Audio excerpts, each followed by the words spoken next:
आज भी उन्होंने माहौल बनाया कि धरना खत्म हो गया, संघर्ष खत्म हो गया। अब भी धरना और संघर्ष हमारा खत्म नहीं है और तमाम लोग मौजूद आप देख लीजिए। शाम हो चुकी है, रात एक तरह से रात ही हो चुकी है और कल 10:30 बजे हमारी वार्ता है। आज शाम को 5:30 बजे थी, लेकिन समय बदल गया, 10:30 बजे होगी। तो कल वार्ता के बाद हम बड़ा निर्णय लेंगे, आतंकी लड़ाई का ऐलान। यानी कि कल 10:30 बजे जब अगर आपकी मांगे पूरी तरह से मान ली जाएगी। देखिए उपेंद्र जी, एक आखिरी प्रश्न मेरा आपसे ये है कि मुख्य मुद्दा था कि रीट की सीबीआई जांच हो, तो क्या अगर रीट की सीबीआई जांच का जो है मंजूर हो जाता है तब ये धरना उठेगा? अब पहले मुख्य मुद्दा था सीबीआई की रीट और एसआई की जांच। पिछले 6 दिन तक हमारा आंदोलन चलता है। बड़ा दुर्भाग्य है जो रीट और एसआई की जो सीबीआई की मांग कर रहे थे, प्रदेश के लाखों बेरोजगार, एक भी बेरोजगार नहीं आया। वो रीट वाले पटवारी की तैयारी कर रहे थे और कई लोग आरएस की तैयारी कर रहे थे, वो नहीं आएगी। और उससे मुझे लग रहा है कि वो चाहते नहीं सीबीआई की जांच। इन साथियों ने महानता दिखाते हुए उनको प्राथमिकता दी, उन भाइयों को न्याय मिले, उन्होंने मांग रखी, प्रयास किया और प्रयास अभी भी जारी है। लेकिन अब इन लोगों के संघर्ष को देखते हुए जो ये लोग कंधे से कंधा मिलाकर मेरे साथ खड़े रहे, पूरे जी जान से लगे रहे, या मेरे जाने के बाद अनुशासन बना रहेगा या संघर्ष करते रहे, मच्छरों को छोड़ते रहे। तो अब हमने निर्णय लिया, मैंने लिया ये निर्णय कि अब मेरे लिए प्राथमिकता सीबीआई की जांच के अलावा ये लोग रहेंगे कि ये संघर्ष करें पिछले 6 दिन से। इनके लिए मैं संघर्ष करूँगा, उनका प्रतिनिधिमंडल वहाँ जाएगा और उनके बाद में सीबीआई की जांच, निष्पक्ष जांच रीट एसआई की हो, दर्ज मुकदमे वापस वो तमाम 21 रुपये में कई मांगे पूरी हो चुकी है। जो बची मांगों के लिए वार्ता, ऐसा नहीं मुद्दे को उठा दिया, हटाया नहीं, प्राथमिकता इनको दूंगा, उसके बाद घर बैठे उन लोगों की मांग रखूंगा। ठीक है, बस एक छोटा सा सवाल ये पूछूंगे कि आप ही के सामने बीएसटीसी का भी धरना चल रहा है, आपके साथ ही सचिन भी एसएमएस में एडमिट हो चुके हैं, तो क्या आपका ये भी मुद्दा रहेगा कि आप उनके लिए भी बात करें? मामला क्या है कि न्यायालय में मामला चल रहा है और इसमें बीएड बीएसटीसी 2 पक्ष बने और इसमें क्या है कि अब मैंने एक निर्णय लिया है कि 2 पक्ष होता है, आप भी जानते हो, एक का पक्ष लेते दूसरा गाली देता है। मामला न्यायालय में चल रहा है और न्याय इसका फैसला न्यायालय करेगा। तो मेरा समर्थन नहीं देना को मतलब नहीं होता। अब इनके तथ्य मजबूत होंगे तो ये चीज़ जाएंगे, उनके तथ्य होंगे तो वो चीज़ जाएंगे, न्यायालय को करना जी। लेकिन मैं इतना ही कहना चाहूँगा लोगों के लिए जो अनशन कर रहे हैं, सरकार को संवेदनशीलता सुनते हुए, दिखाते हुए इन लोगों की बात सुनकर उनका अनशन तुड़वाना चाहिए जी। और जो युवा साथी मेरे हाथ में नहीं है जी, मैं कह दूँ मैं समर्थन दे रहा हूँ, भाई मेरे हाथ में तो समर्थन कोर्ट में है, कोर्ट ही कर पाएगा बीएड बीएसटीसी का। जो युवा साथी हम मौजूद नहीं है, आपको देख रहे हैं, बहुत समय बाद आपको देख पाए, सबको चिंता थी आपकी, क्या संदेश देंगे? देखो मुझे मेरे वहाँ साथी मौजूद थे आईसीयू में, मुझे फीडबैक दे रहे हैं। देखो एक चीज़ बता दूँ आपको, अनशन की मैं आपको बता दूँ, युवा साथी देख रहे हैं, अनशन में जैसे मैं बोल रहा हूँ, मैं ऐसे बोल सकता, वहाँ बोल भी रहा था, वो कई बार चक्कर आ जाना, कमजोरी आ जाना, कई बार मैं बोल नहीं पा रहा था। जो युवा साथियों को ये कहना चाहूँगा मैं, घर से निकलकर अपने अधिकारों के लिए लड़ना चाहिए, हमेशा संघर्ष कीजिए। उपेंद्र जी, वास्तविकता में आप यूथ आइकन बन चुके हैं इस इतने बड़े आंदोलन के बाद। पहले भी आपने बहुत संघर्ष किया है, लेकिन ये जो आपका संघर्ष है ये काबिलियत तारीफ है, क्योंकि अस्पताल में हमने आपकी कंडीशन देखी थी। मैं आपको यूथ आइकन तो नहीं कहूँगा, लेकिन असली सफलता और असली जीत तब कहूँगा कि यहाँ बैठे सब चेहरों पर खुशी आ जाएगी जी, इनके परिवारों पे खुशी आ जाएगी जी। आज नहीं। उपेंद्र भाई जिंदाबाद, उपेंद्र भाई जिंदाबाद। पिछले 9 साल से संघर्ष किया है, कई बार मैंने अमरअनशन किया है और वर्तमान में 150 2 लाख करीब हो गए होंगे जो परिवार संघर्ष के बदौलत नौकरी कर रहे हैं। ऐसे धरना प्रदर्शन आंदोलन खूब किए हैं। राजस्थान का पहला ऐसा व्यक्ति हूँ जिसने सबसे ज़्यादा अनशन की, सबसे ज़्यादा लाठियाँ खाई, सबसे ज़्यादा जेल गया और 2 लाख परिवारों को मंजिल तक पहुँचा दे। सरकारी जॉब को करे, 2 लाख परिवारों का आशीर्वाद मेरे साथ था। आपने देखा होगा मैं आईसीयू में जब एडमिट था, 3 दिन तक ट्रेंड करवाना, ट्विटर पे ट्रेंड करवाना, मेरे का आईटी सेल नहीं है, देश में ट्रेंड करवाना। तो एक ये ताकत, युवाओं की ताकत का एहसास। एक बार मेरा सीएमओ से फोन आ रहा है ना,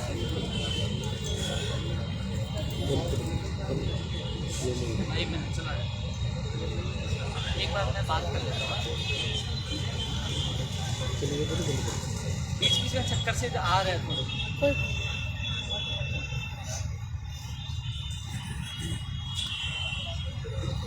अच्छा ना। साथियों, नेताजी को थोड़ा सा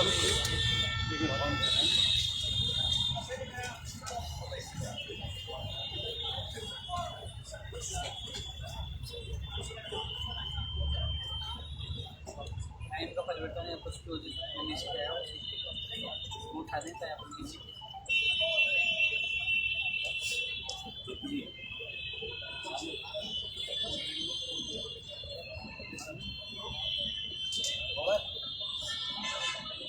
सारे लोग पीछे बैठे थे, बस सबको दिखे।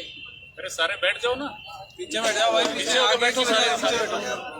मैं भी सोच रहा हूँ इतने पत्रकार आ गए। अरे तमाम लोग पीछे बैठेंगे। केजरीवाल जी बैठियो, बैठ के देखो ना आराम से। 5 मिस कॉल आई, 3 को 5। मैं आप लोगों में मेरा लाइव में चल रहा है, जिस तरीके से बात कर रहा हूँ,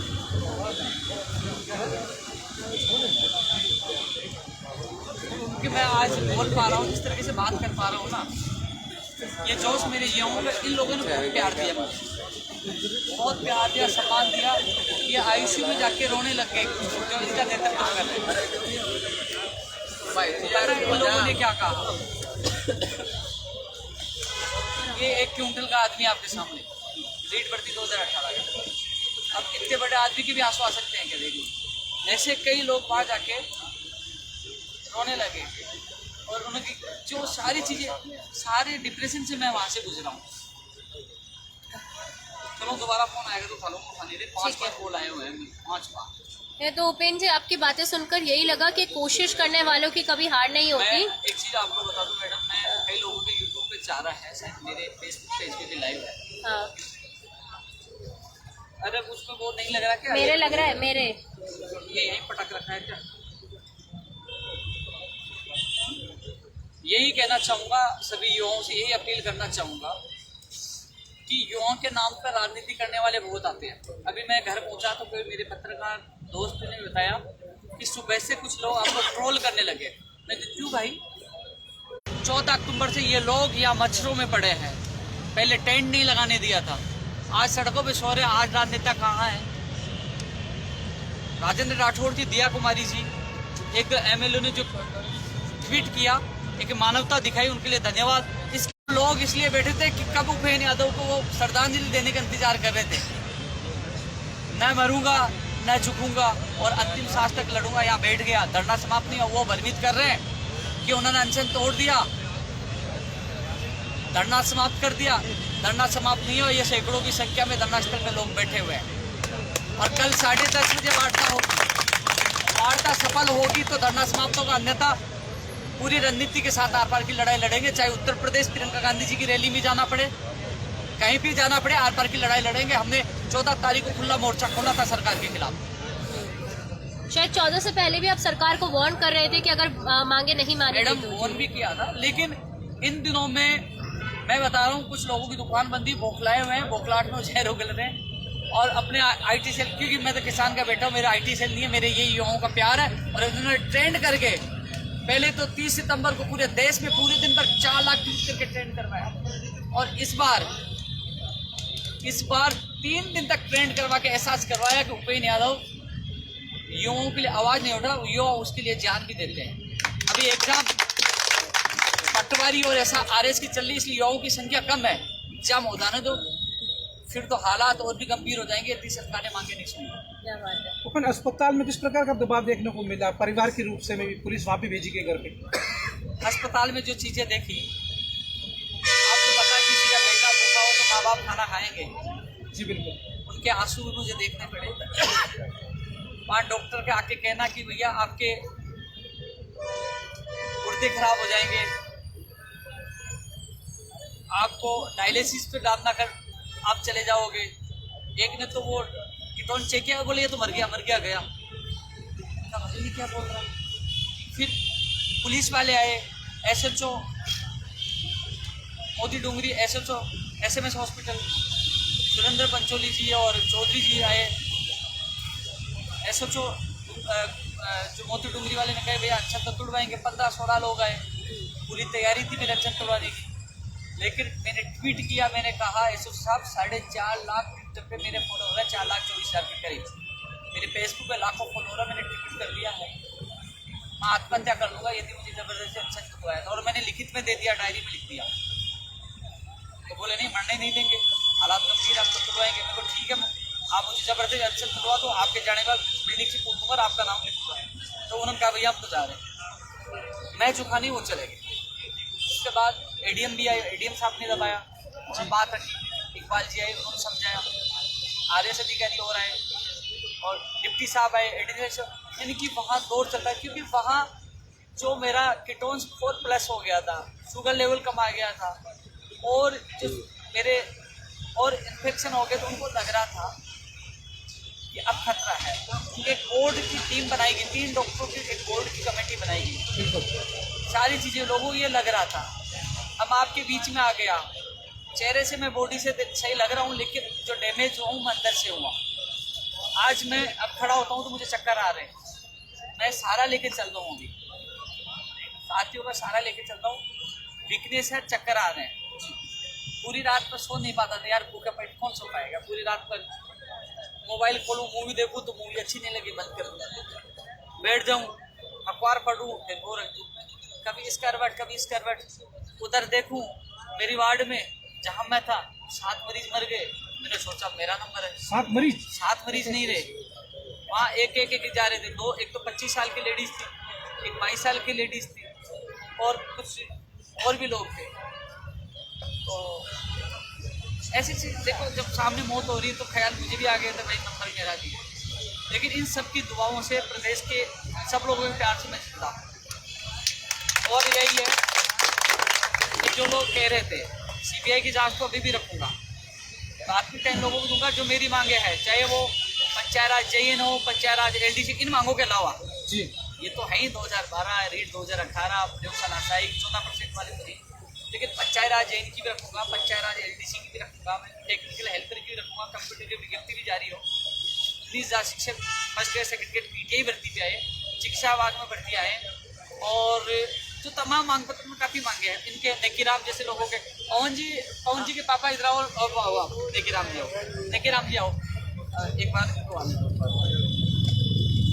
भैया खुल के वही बोल सकता है जिसमें दम हो, ईमानदार हो, सरकार से टक्कर भी ले रहा दम है। संदीप जी आ जाते आप दिखाओ, बैठ जाइए एक बार, ये पीछे सहयोग करना बैठे, ये एक बार खड़े हो सर। नहीं कोई बात नहीं। ये पवन कुमार तंवर जी के पापा जी हैं, कहाँ के रहने वाले हो? मैं देहलूद का हूँ, निवाई तहसील में टोंकी से। अपने बेटे के लिए पिछले कई दिनों से यहाँ धरने पे बैठे, इनके बेटे पे नीमराणा में मुकदमा दर्ज कर दिया। ये नेकीराम जी है, रविंद्र दिखाना, रामदेव दिखाना, ये नेकीराम जी है, इसके माता पिता भी नहीं है। और गांव वाले कहने लगे भैया तू तो पेपर लीक करता, गिरोह का माफिया है, घर से नहीं निकल पा रहा।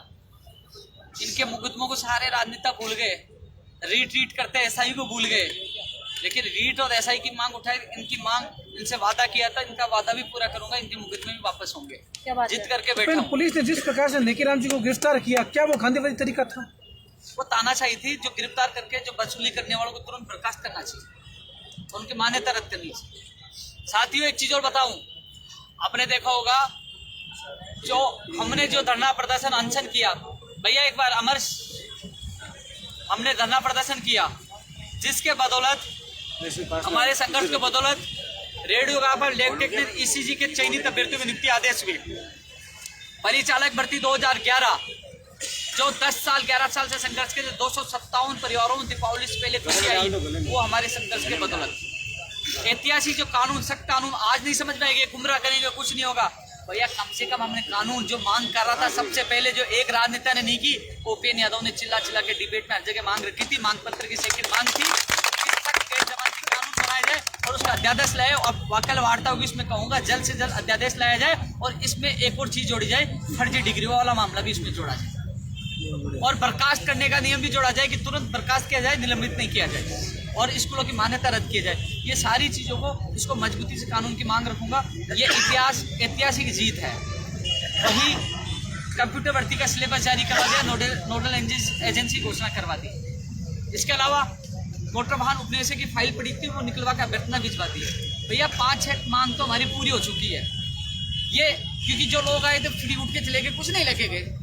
उनके दर्द इस बात का है कि यार इसने भूखा रह के संघर्ष किया, इतनी मांगे करवा दी, अब खाना खा के लड़ेगा तो कितनी मांगे करवाएगा। अब असली लड़ाई तब स्टार्ट हुई, लड़ेंगे और वो मांगे भी। जो अब ये लोग बैठे ना, यहाँ बैठेंगे और लड़ेंगे। कल हमारी 10:30 बजे वार्ता है, कुछ मांगे 10:30 बजे वार्ता में भी होगी। अब एक चीज निकल के कुलदीप जी आपको और बताऊं जी, मुझे थोड़ा सा बीच में चक्कर भी आ जाते जब मैं सफल हो जाता हूँ। अरे अरे तो सीएम से सेटिंग है, अब सीएम के खिलाफ मोर्चा खोल दिया तब क्या बोलेंगे। अभी मैंने राजेंद्र राठौड़ जी का दिया, मुझे लगता है थोड़ी दिन बाद ये मुझे बीजेपी वाले ने बोलने लग जाए। भैया मेरे संकट में जो साथ दिया मैं सबका धन्यवाद दूंगा, किसी पार्टी का हो, मैंने पार्टी ज्वाइन नहीं की।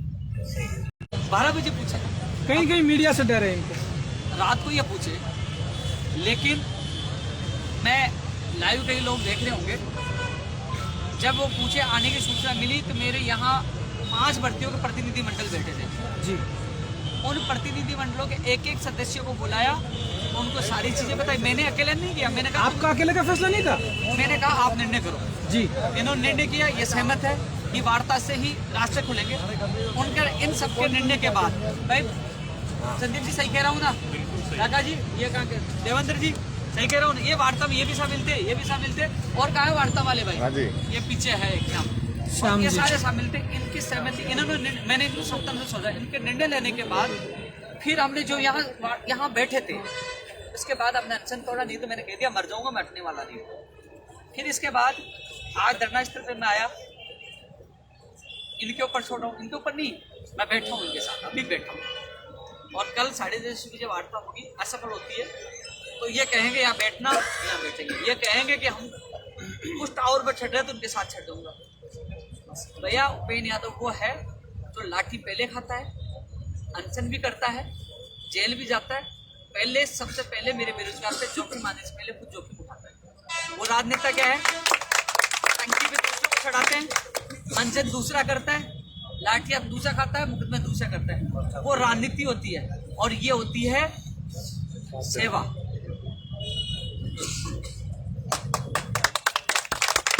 और कभी भी आईटी सेल मजबूत है उनका, पैसे वाले हैं, लाखों रुपए दे रखे हैं। मैं गरीब किसान का बेटा हूँ, लेकिन झूठ कभी भी जीत नहीं सकता, कभी सत्य पराजित नहीं हो सकता। आज नहीं कल जीतेगा। और धीरे धीरे जिस समय मैं मुख्यमंत्री जी से मिल के आया, माहौल बनाया कि मुख्यमंत्री से मिला हुआ है, भैया मुखिया बुलाएगा, उन तक बात पहुंचाई। नहीं किया तो सबसे पहले बगावत मैंने किया, खुला मोर्चा। मेरे ट्विटर पे देखो, संवेदन हिल सरकार क्या क्या बोला, खुला मोर्चा बोला। और अब कहा है कि मैं उत्तर प्रदेश प्रियंका गांधी जी की रैली में जाऊंगा। अरे भैया मैं तो खुला चैलेंज देके काम कर रहा हूँ, डरपोक नहीं हूँ कि 3 दिन में उठ के बग जाऊँ, 4 दिन 5 दिन में बग जाऊँ। भगने वाला नहीं हूँ, अंतिम सांस तक लड़ने वाला। सीएम से तो मिलना ही चाहिए, क्योंकि अंतिम निर्णय वही करेगा। कई बार मीडिया ये आरोप भी लगाती है कि आपकी बात क्या राष्ट्रीय ग्रुप के पास पहुंची नहीं पहुंची, क्योंकि प्रशासनिक अधिकारी मंत्री कई बार सीएम तक बात पहुंचाते भी नहीं है। देखो कुलदीप राठा जी प्रमुख शासन सचिव है, सीएम के बाद वही है मुख्य अधिकारी जी, और निर्णय लेने में उनकी महत्वपूर्ण भूमिका होती है और उनसे हमारी मीटिंग हो रही है। आपने देखा होगा कि अभी कुछ धरने या 4 धरने चल रहे हैं, या इसके अलावा 3 धरने हो चल रहे हैं जी। इसी के धरने में कोई आया बिल्कुल नहीं, या किसी से मुख्य सचिव कुलदीप राठा जी से बात हुई? धरने सबके चल रहे, कुछ नहीं। ये सब कुछ हुआ इन युवाओं की ताकत, इन युवाओं के समर्पण, इनके त्याग के बदौलत ये सब कुछ हुआ, इनके संघर्ष की जीत है। इनके पीछे उपेंद्र यादव जी था। और लाइव में जितने भी साथियों कहना चाहूंगा जो कमेंट कर रहे हैं ना, एक बार खोल के, कई लोग है ना आईटी सेल, एक बार खोल के अब आईडी देखना, नाम देखना और उसको खोल के उसकी कमेंट देखना किस नेता से जुड़ा है, उसका आप सबको युवाओं को पता लग जाएगा कि ये किस संप्रदाय या किस आका का चेला है या चमचा है, वो आप सबको पता लग जाएगा।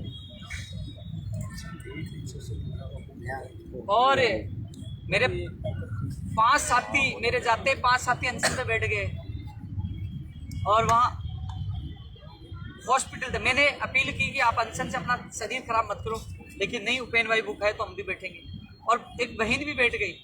और यहाँ सबसे बड़ी बात, हम अलग अलग भर्ती हो गए, सब में एकता है। जो लोग राजनेता भी, मेरा कई लोग राजनेता भी मेरे इस लाइव को देखते हैं, इन लोगों की सबसे बड़ा मैं इनके लिए जी जान क्यों लगाता हूँ। मैंने इनको कहा कि पहली मांग सीबीआई की रखेंगे, एक ही व्यक्ति ने ये नहीं कहा कि भीड़ हमारी है, आप सीबीआई की मांग क्यों रख रहे हो। अभी कुछ लोग कह रहे थे सब सीबीआई की मांग कर रहे हो, आपने तो उनका काम करवा दिया, उनकी मांग रखी। भैया आप नहीं थे, उसके बाद भी आपकी मांग रखी। सभी युवाओं से कहना चाहूँगा जो समझदार व्यक्ति है, इससे ज़्यादा मैं त्याग नहीं कर सकता, इससे ज़्यादा मानता नहीं दिखा सकता ये अभ्यर्थी, बल्कि इनकी मांग को नीचे रख के आपकी मांग प्रमुखता से रखी। लेकिन जब यह संकट में मैं आईसीयू में था, जब इनके आंसू टपक रहे थे, जब ये मच्छर खा रहे थे, डेंगू हो गया कई लोगों के, अब भैया इनका प्यार मान सम्मान देखा तो मैंने सोचा कि जो घर बैठे हैं और यहाँ बैठे तो प्राथमिकता तो इन लोगों को देना चाहिए, इसलिए प्राथमिकता इन लोगों को दे रहा हूँ। अब चाहे मुझे गाली दो, कुछ भी दो, घर बैठे वालों से सीबीआई जांच नहीं होगी, आज नहीं होगी न कल होगी। घर से निकलोगे, संघर्ष करोगे तो सीबीआई जांच भी मिल जाएगी। उसके लिए घर से निकलना पड़ेगा, रजाई ओढ़ के सोने से कुछ नहीं होगा, ट्विटर फेसबुक व्हाट्सएप और यूट्यूब खेलने से कुछ नहीं होगा, लड़ना पड़ता है उसके लिए। वार्ता ओपन आज 5:30 बजे, कल का क्या कारण रहा? अभी सीएमओ से फोन पहले भी आए थे, उन्होंने कहा कि माननीय कुलदीप जी, माननीय मुख्यमंत्री जी के कार्यक्रम से मांगों के लिए संबंधित कुछ भी होगा, वहाँ उनके साथ बिजी थे और कल 10:30 बजे का टाइम दिया। भाई कभी वार्ता, हमारे काम से मतलब है भैया, हम बैठे हैं, हम जम गए यहाँ पे। बिल्कुल सर, आप संदीप ढाका का बार बार जिक्र कर रहे हो, ये किस व्यक्ति से, कोई संक्षिप्त विवरण दे दीजिए। ये संदीप जाखा जी को मैं आई लव यू बोलता हूँ जी बिल्कुल, बहुत बहुत धन्यवाद। इन्होंने पूरा मेंटेनेंस किया है, इन्होंने पूरा मैनेजमेंट संभाला जी बिल्कुल, है ना। अरे आई लव यू एक चीज़ का गलत अर्थ मत निकालना। आई लव यू कोई व्यक्ति विशेष के गुण को भी आई लव यू से क्लेम होता है। इस व्यक्ति मेरे से उम्र से मेरे बड़े भाई हैं, लेकिन इन्होंने टेंट की व्यवस्था, सारा मैनेजमेंट, मुझे किसी प्रकार की समस्या नहीं आने दी। पीछे एक शांत स्वभाव के व्यक्ति है, पूरा मैनेजमेंट संभाला और पूरी अपडेट मुझे देते रहे, मुझे हर चीज़ से अवगत कराते रहे और मेरे जाने के बाद पूरा मैनेजमेंट संभाला। इसके अलावा और भी काफ़ी लोग थे यहाँ जो मैनेजमेंट संभाल रहे थे, लेकिन इन्होंने इनके लिए पूछा तो मैंने आपको बताया अच्छे व्यक्ति है और ऐसे व्यक्तियों को तो मैं सैल्यूट करता हूँ यार, जो अच्छा काम करते।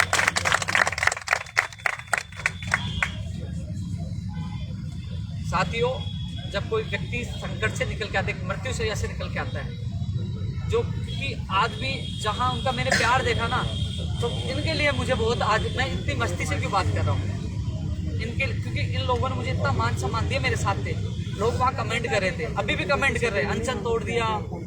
कई लोगों ने मुझे दिखाया, उसने कहा यार बढ़िया मर जाए तो, कई बहुत कमेंट। भगवान का आशीर्वाद है, जिस दिन लिखा होगा उस दिन जाऊंगा, लेकिन जाने से पहले कई लाखों का भला करके जरूर जाऊंगा। और कई राजनेताओं की जो युवाओं के नाम पे राजनीति कर रहे हैं, उनकी दुकान बंद करके जाऊंगा।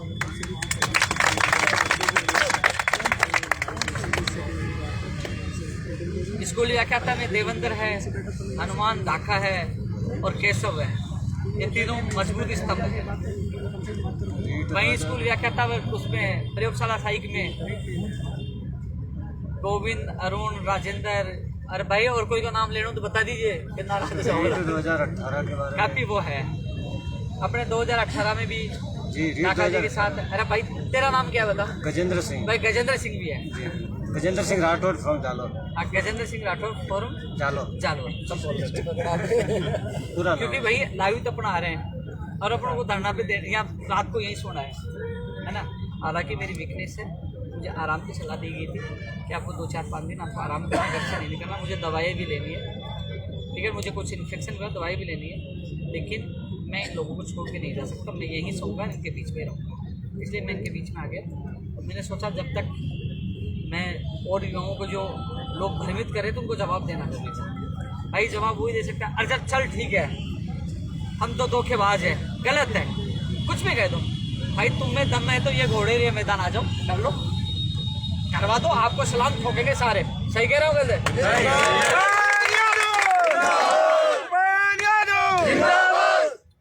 आपको आ जाइए, जिसको मैं खुला चैलेंज दे रहा हूँ, कह रहा मैं काम करा दूंगा, आ जाओ।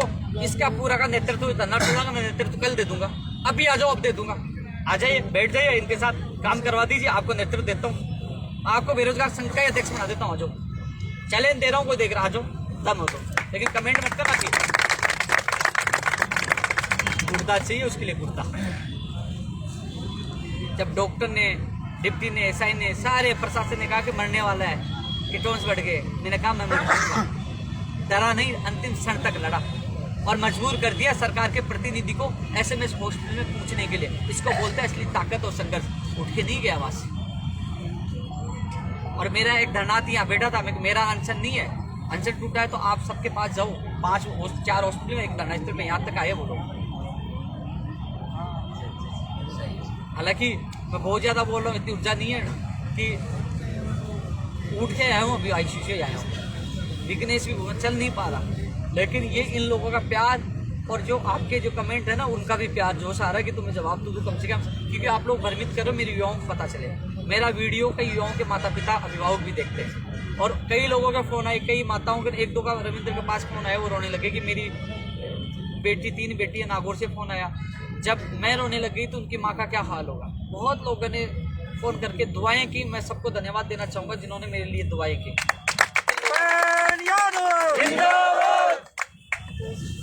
और रही बात, कोई गुमराह नहीं करे, CBI की और निष्पक्ष जांच की मांग आज भी है। लेकिन एक चीज ध्यान रखना, पहले दिन से मैंने भर्ती रद्द की मांग नहीं की। क्यों नहीं की? जांच में दूध का दूध और पानी का पानी हो जाएगा। कई ऐसे बेरोजगार है जिनका अच्छा पेपर भी हुआ है, वो कहे कि आपने रद्द करवा दी, हमारे साथ गलत हो गया, तो वो CBI जांच हो जाएगी, निष्पक्ष जांच हो जाएगी, उसमें स्पष्ट हो जाएगा। और स्पष्ट होने के बाद यदि जांच हो जाती है, स्पष्ट हो जाती है, भर्ती रद्द नहीं होती है, तो मैं पद बढ़ाने की मांग भी कर लूँगा। और रद्द हो जाती तो फिर पद बढ़ाने का कोई मतलब नहीं है। कई लोग पद बढ़ाने के लिए मांग कर रहे हैं। मांग पत्र का मैं बार बार मांगों का नाम नहीं ले सकता, मांग पत्र में शामिल है, नई भर्तियाँ भी हैं, पुरानी भर्तियाँ, तमाम मांगों के लिए संघर्ष चल रहा है। कल 10:30 बजे वार्ता है, असफल होती है तो उत्तर प्रदेश तक जाना पड़े, जाएंगे, यहाँ भी संघर्ष करना, यहाँ भी चलेगा। ये निर्णय हमारी कमेटी के सदस्य है, एक भर्ती का एक कमेटी का सदस्य वार्ता में जाएगा, उनके सामने वार्ता होगी और यहाँ बैठ के वापस निर्णय होगा। उपेन्द्र यादव निर्णय नहीं लेगा, कल भी इन सब ने मिलकर निर्णय लिया था और निर्णय वापस जो कल वार्ता होगी उसके बाद भी ये निर्णय लेंगे। हम सब जो मिलकर सबकी सहमति से निर्णय लेकर आर पार की लड़ाई हम सब मिलकर लड़ेंगे। हम ये सारे लोग शुद्ध बेरोजगार हैं, न किसी आकाओं के चेले नहीं है, किसी से मिले हुए नहीं है, ये शुद्ध पीड़ित बेरोजगार है, अपनी लड़ाई लड़ना जानते हैं और हम मिलकर निर्णय लेंगे हम कैसे लड़ाई लड़ेंगे। और सभी युवाओं से मैं कहना चाहूँगा, आपसे ये कहना चाहूँगा कि जो कमेंट कर रहे हैं ना, उनकी ID देख के आप उनको जरूर जवाब देना।